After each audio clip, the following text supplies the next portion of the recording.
Alexander Knight was a man whose name carried weight in every corporate boardroom across the city.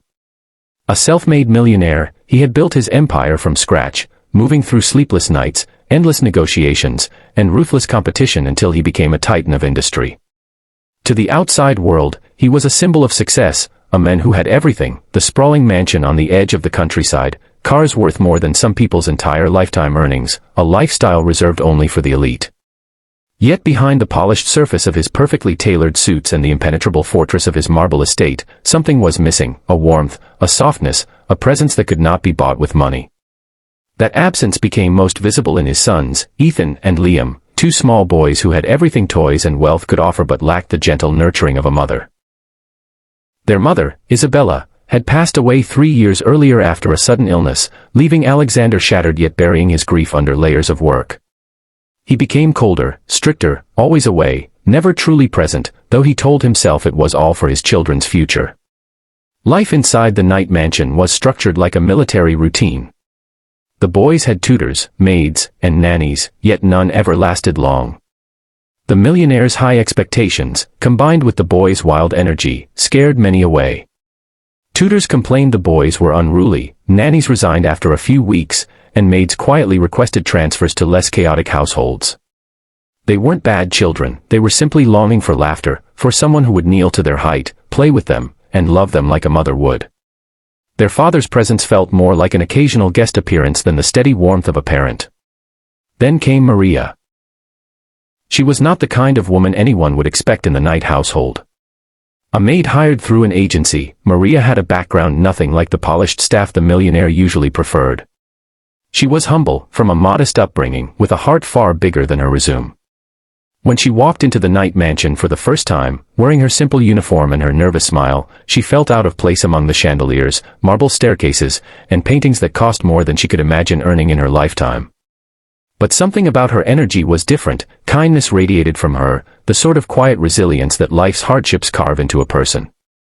At first, Alexander hardly noticed her.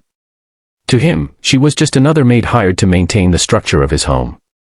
He gave her instructions coldly, briefly, and rarely lingered to look at her twice. But to the boys, Maria was like a spark in a darkened room. Unlike the others, she didn't scold them when they played too loudly, didn't roll her eyes when they spilled juice across the expensive rugs, didn't look at them as if they were burdens. Instead, she knelt down to wipe their tears, tied their shoelaces, and made little games out of daily routines. Days turned into weeks, and slowly, the mansion that once echoed with silence began to fill with laughter again. Ethan and Liam adored Maria, following her everywhere. She was the first person to make them feel that the vast, intimidating mansion was actually a home. She would crawl across the floor with them, build pillow forts in the living room, and sneak them cookies from the kitchen when the chef wasn't looking. For the first time since their mother's passing, the boys began to smile without forcing it. And then came the moment that would change everything. It was a sunny afternoon, and Alexander had come home earlier than usual. His chauffeur dropped him at the grand entrance, and with his briefcase in hand, he strode through the doors expecting the same sterile quiet he always returned to. But as he stepped into the living room, his eyes widened in disbelief. There, in the center of his polished hardwood floors, was Maria on all fours, laughing freely as Liam sat on her back, clutching her hair like reins. Ethan, rope in hand, pulled gently as if guiding a horse, his laughter ringing like bells. Maria neighed dramatically, bouncing slightly, making the boys squeal with joy. The millionaire froze in the doorway. His first instinct was shock. His sons, the heirs to his empire, were tugging at a maid as if she were a horse. The sight conflicted with everything he had built his life upon: discipline, reputation, dignity. For a moment, anger surged in his chest. But then something stopped him. It wasn't Maria's laughter, it was his son's laughter. The sound was so pure, so alive, so filled with joy that it pierced the armor around his heart. He hadn't heard that kind of happiness in years. Maria noticed him last. Her face flushed with embarrassment, and she immediately tried to stand, apologizing breathlessly, but the boys clung to her, begging, "One more ride, Maria. Please." Alexander's eyes narrowed, and silence stretched across the room like a wire pulled tight. Maria braced herself for the inevitable scolding, maybe even termination. But instead, Alexander spoke in a voice softer than he expected. "What's going on here?" The boys rushed to him, excitedly explaining, "Papa, Maria is a horse. She's the best horse ever." They tugged at his suit, their eyes shining. Alexander looked at them, then at Maria, who still knelt awkwardly on the floor. Something stirred inside him, an uncomfortable realization that while he had been busy chasing deals, someone else had given his sons what he couldn't: happiness. That night, Alexander couldn't sleep. The image of his sons laughing on Maria's back replayed in his mind. At first, he struggled with pride. Was it right for a maid to blur the lines of her role? Would society laugh at him if they knew his millionaire sons were riding their maid like a horse?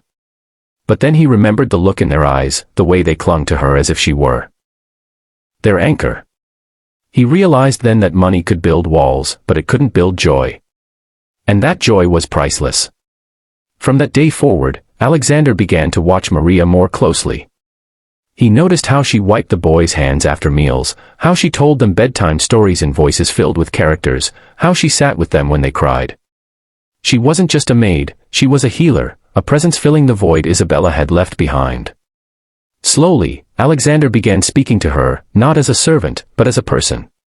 He asked about her life, her dreams, her family. And every answer she gave reminded him that she wasn't just an employee, she was a woman of resilience and heart. As days turned into weeks, the millionaire's mansion transformed. Maria's laughter echoed in the halls, and Alexander found himself drawn into moments he never thought he'd enjoy. Sometimes he'd come home early just to catch the boys playing with her, and instead of interrupting, he'd stand in the doorway, a smile tugging at his lips. He even joined once, awkwardly crawling across the floor with his sons while Maria laughed in disbelief. For the first time since Isabella's passing, Alexander felt alive again. But just as light began to seep into his world, shadows loomed at the edges. Whispers among the staff grew louder. Some said Maria was overstepping, others gossiped that she was manipulating the boys to secure her position. Rumors spread like wildfire, and Alexander knew soon the outside world would judge too. A millionaire letting a maid become so close to his sons, society wouldn't understand. Yet deep down, Alexander didn't care. For the first time in years, his family felt whole, even if it was unconventional. And this was only the beginning. What Alexander chose to do next would change not only his life, but the lives of Maria and his sons forever.